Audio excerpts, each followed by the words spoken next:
ముందు జరుగుతున్న సంఘటనలు అందరికీ తెలిసిందే. కాకపోతే ఈరోజు కొంతమంది మనోభావాలు అలాగే ముస్లిమ్స్ కావచ్చు, హిందువులకు కావచ్చు ఒక అభిప్రాయం ఏర్పడినచ్చును.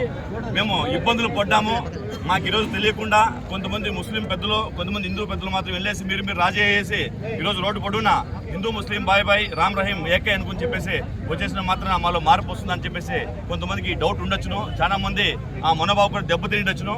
అయినా కూడా ఇది రామ కళ్యాణం కోసం ఏకం కావాలని అనగా ఈరోజు ప్రతి ఒక్కరు కూడా మనము కొంతమందికి ముప్పైనా ఇబ్బంది పడినా కూడా మనమందరూ ఏకతాటిపైన ఉండాలి.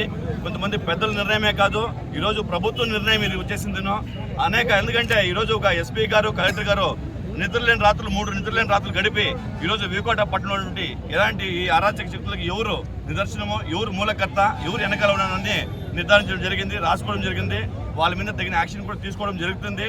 అంతవరకు మనము ఏకతాటిపైన అందరూ ముస్లిం సోదరులు కావచ్చు, హిందువులు కావచ్చు ఏకతాటిగా మనం అందరూ ఒకటి అని చెప్పేసి భావనతో ఈరోజు కలెక్టర్ గారు కూడా చెప్పడం జరిగింది.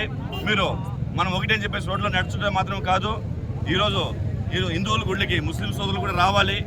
మనం ముస్లిమ్స్ కూడా హిందువులు కూడా వచ్చేస్తున్నాం, మనం మసీదులకు వెళ్ళాలని చెప్పి జరగడం జరిగింది. కానీ అక్కడికి వస్తే మనం అతిథులుగా మాత్రమే వస్తాము.